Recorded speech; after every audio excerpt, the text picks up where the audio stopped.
안녕하세요. 이재일입니다.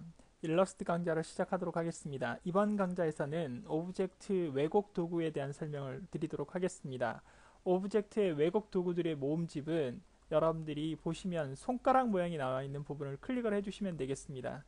손가락 모양 나와 있는 부분을 클릭을 하고 계시면 여러 가지 그 도구 툴이 쭉 나와 있는데요. 이것을 바깥쪽으로 좀 끄집어 내도록 하겠습니다. 마찬가지 그 오른쪽에 보시면 작은 화살표 부분이 보이실 거고요. 거기를 누르시면 티어 오프라고 나와 있습니다. 그걸 클릭을 하시면 이렇게 도구가 떨어져 나오는 것을 여러분들이 독립적으로 이렇게 분리가 되는 것을 여러분들이 확인하실 수가 있겠습니다. 전체적으로 7가지 도구 툴이 있는데요. 그 일일이 작업하던 변형 작업을 손쉽게 할 수 있도록 오브젝트 왜곡 도구 툴이 이렇게 정립이 되어 있습니다. 그래서 이 부분에 대한 설명을 하도록 하겠습니다.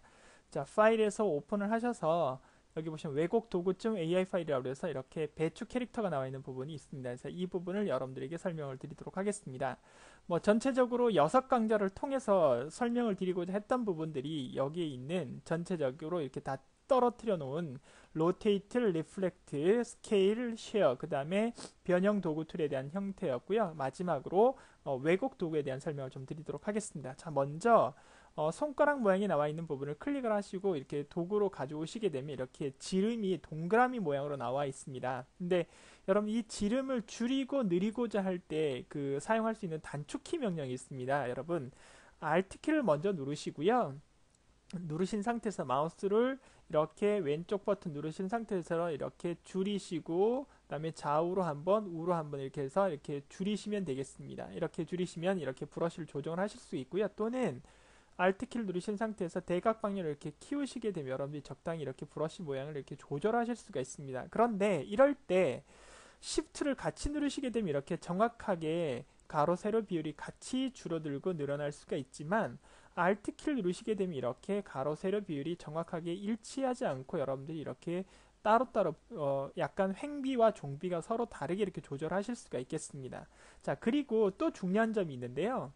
이 부분을 여러분들이 가장 작게 줄이시기 위해서 이 상태에서 지금 Shift를 누르시게 되면 더 이상 이렇게 줄어들지는 않습니다. 그래서 반드시 여러분 Alt키를 눌러서 먼저 가장 작은 형태로 이렇게 줄여주시면 되겠습니다. 줄이신 상태에서 이 상태에서 다시 Shift를 누르시고 이렇게 움직이시게 되면 이렇게 모양을 여러분들이 결정을 하실 수도 있다 이렇게 보시면 되겠습니다.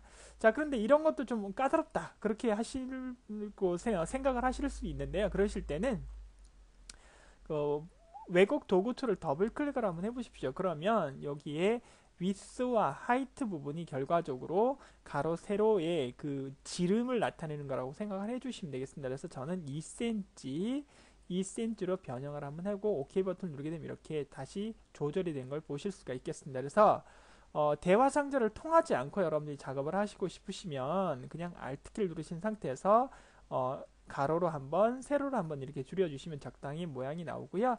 이 상태에서 다시 Alt키 누르고 다시 Shift 누르시고 이렇게 조절하시게 되면 이렇게 또 정확하게 조절을 하실 수가 있고요. 그것이 아니라 여러분들이 좀 조절이 잘 안 되신다 그러시면은 이것을 더블 클릭을 하셔서 여러분들이 여기서 정하시면 되겠습니다. 아마 사용을 좀 많이 해보시다 보면 이것은 자연적으로 이렇게 습득이 되는 그런 기능이라고 보시면 되겠습니다. 자, 먼저 첫 번째가 워프 툴인데요. 오브젝트를 드래그를 하면 드래그 하는 방향대로 이렇게 왜곡이 되고 불규칙하게 왜곡이 되는 부분들이 이제 워프 툴이라고 보시면 되겠습니다. 자, 두 번째 나와 있는 것이 뭐냐면 여러분 투얼 툴이라고 그래서요. 오브젝트를 드래그를 하면 이렇게 그 회제 회오리 모양으로 왜곡을 시킬 수 있는 부분이라고 보시면 되겠습니다. 자, 하실 때 Alt 누르신 상태에서 계속 할 때 Alt 키를 누르게 되면 또 반대 방향으로 돌아가기도 한다는 걸 알아두시면 되겠습니다. 다시 한번 해보겠습니다. 왼쪽 버튼을 누르고 있으면 돌아가는데 이 상태에서 Alt 키를 누르게 되면 반대 방향으로 이렇게 돌아가는 부분이다 이렇게 보시면 되겠습니다. 그래서 Alt 키의 그 내용 형태를 잘 보시면 되겠습니다. 그러니까 설정하기 전에는 지름을 조정하는 거지만 일단 설정하고 클릭을 하신 상태에서 하게 되면 이것이 반대 방향으로 돌아가는 그런 기능들도 있더라 이렇게 알아두시면 되겠습니다. 자, 그 다음 나오는 것이 세 번째 부분인데요. 모양을 딱 보시면 아실 수 있는 거지만 이것은 수축 도구라고 얘기를 합니다. 그래서 퍼커 툴이라고 해서 이것을 클릭을 하셔서 하게 되면 이것은 이렇게 수축이 되는 이렇게 그죠? 수축이 돼서 몰리는 형태로 이렇게 만들어 주실 수 있는 부분이라고 보시면 되겠습니다. 자, 네 번째 부분은 여러분 팽창 도구라고 해서 플로트 툴이라고 얘기를 하죠. 그래서 클릭을 하게 되면 이렇게 옆으로 이렇게 팽창이 되는 듯한 모양이 나온다고 보시면 되겠습니다. 그래서 그 바깥쪽으로 부풀려지는 형태를 만들 수 있는 부분이다. 이렇게 보시면 되겠습니다. 그래서 다시 F12번 눌러서 리버트를 하고요. 다시 한번 구현을 한번 해보도록 하겠습니다. 플로트 툴을 눌러서 이렇게 조절을 하게 되면 이렇게 하게 되면 바깥쪽으로 이렇게 팽창이 되는 부분이라 이렇게 알아두시면 되겠습니다. 자, 그 다음 나오는 것이 여러분 부채꼴 모양이라고 그래가지고요. 스켈러프라고 얘기를 합니다. 그래서 스켈러프 툴이라고 얘기를 하는데요. 이것은 외곽선의 부채꼴 모양으로 잔주름을 이렇게 만들어주는 그런 부분이라고 보시면 되겠습니다. 그래서 부채 그 살처럼 부채꼴 모양으로 잔주름을 나타내고자 할 때 사용할 수 있는 툴이 스켈러프 툴이다 이렇게 알아두시면 되겠습니다. 자, 그 다음 나오는 것이 여러분 이게 크리스탈 툴이라고 해서 크리스탈라이저 툴이라고 해서 그 오브젝트를 클릭하면 바깥쪽으로 퍼져나가는 삐쭉삐쭉한 형태로 만들어주는 거라고 보시면 되겠습니다. 그래서 바깥쪽으로 이렇게 삐쭉삐쭉 우리가 뭐 충격 표시라든지 어떤 폭탄이 터지는 듯한 그런 모양을 만들 때 아주 유용하게 사용할 수도 있는 그런 부분이라 보시면 되겠습니다. 자, 그 다음 마지막으로 나오는 것이 여러분 주름 툴이라고 해서 링클 툴이라고 그래가지고요. 링클 툴이라고 그래서 오브젝트를 클릭을 하면 외곽선에 미세한 잔주름을 이렇게 만들어주는 부분이라고 보시면 되겠습니다. 이렇게 보시면 눈에 잘 보이시진 않는데요. F12번 눌러서 다시 돌아가도록 하겠습니다. 그래서 다시 이렇게 클릭을 해보면 이렇게 잔주름 형태를 만들어주는 거라고 보시면 되겠습니다. 그래서 그런 부분을 이해를 해주시면 되겠습니다. 자, 이렇게 해서 전체적으로 제가 처음 설명을 드렸을 때 이 모양을 변형시킬 수 있고 그 다음에 왜곡시킬 수 있는 오브젝트를 왜곡하고 변형할 수 있는 그런 툴에 대한 설명을 마무리를 하도록 하겠습니다. 6번의 강좌를 거쳐서 설명을 드렸지만 말씀드린 것처럼 대화상자를 통한 방법 또는 중심점을 이동시키면서 대화상자를 통하는 방법 또는 대화상자가 아닌 순수하게 사용자가 인위적으로 작업할 수 있는 방법 이 세 가지 방법들이 있었고 거기에 또 이제 왜곡 툴에 대한 설명을 추가를 해서 설명을 좀 드렸습니다. 자, 이것이 좀 이해가 잘 안 되시면 그냥 여러분 스페이스바를 눌러서 옆으로 좀 이동을 할까요?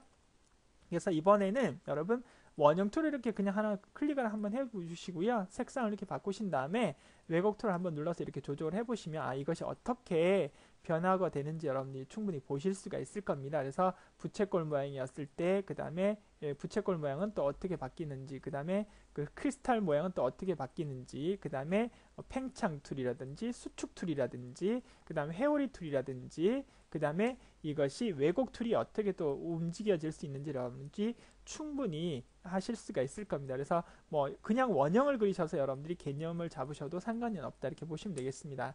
단 이것이 예전에는 저희가 일일이 그 직접 선택 툴이라든지 펜 툴을 추가하고 삭제를 해서 변형을 했던 작업들을 손쉽게 할 수 있도록 이렇게 오브젝트 왜곡 툴을 따로 이렇게 만들어 줬겠다는 사실만 여러분들이 잘 기억을 해 주시면 되겠습니다. 자, 다음번 그 강좌에서는요.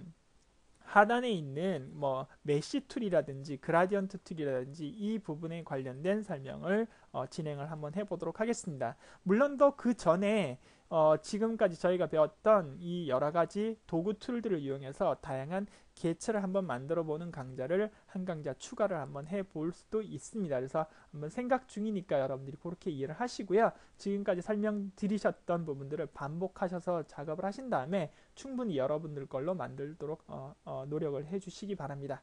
자, 이번 강좌는 여기서 마무리를 하도록 하겠습니다. 수고하셨습니다.